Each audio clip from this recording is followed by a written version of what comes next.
Почитувани, Зоран Заев продолжува со своите постапки да го понижува македонецот, го смета за недоветен сам да процени, па уште и вели, нема да кажам што ќе менувам во Уставот, непријатно ќе биде, ќе влијае на референдумот. Зоран Заев, македонецот мора да знае за што го бараш неговото присуство на референдум. Зоран Заев, македонецот мора да знае што подготвуваш преку промена на Уставот. Како ќе го избришеш неговото минато, неговите лични документи, неговото наследство. Зоран Заев, немој да се криеш од македонецот и да криеш од него што планираш преку уставните измени. Македонија да ја претвориш во вештачка држава со вештачка нација, без историја, без традиција, нација без корен и нација без сонародници во соседството. Затоа што тоа се уставните измени преку измените во преамбулата, членот 3, членот 49 или што уште се наведуваш. Почитувани, Зоран Заев неброен број пати го навреди македонецот.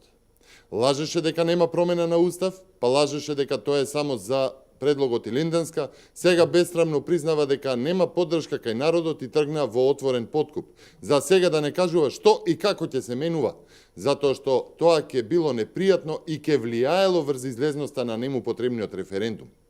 Како да неговиот маркетинг не влијае врз излезноста или не бара да биде поголема. Па Зоран Заев, еднаш биди маж. Кажи што е тоа што е непријатно што го подготвуваш и што се плашиш дека дополнително ќе ти ја намали поддршката. Доста го подценуваш и омаловажуваш македонскиот народ. Ти не си државата. Ти не си Република Македонија. Македонскиот народ е суверенот во Република Македонија.